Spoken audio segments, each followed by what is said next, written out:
dapat naglalagablab yung ating init sa espiritual.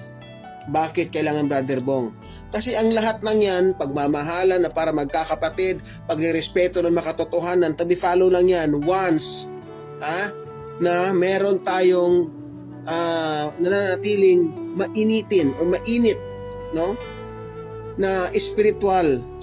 Meron tayong mainit tayo doon sa espiritual na bagay na dapat huwag kayo makulangan sa kaalaman. Ano bang kaalaman nito? Maliban sa kaalaman about buhay-buhay, no? Sa pag-aaral.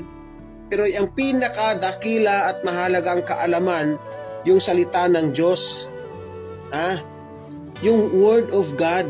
Dahil dito yung ating daan tungo sa kaligtasan.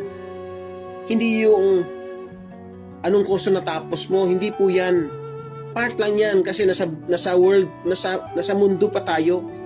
Pero sabi, huwag kayong makulangan ng kaalaman. Sinabi dito, di ba? Ayaw mo makulangan sa kasibot.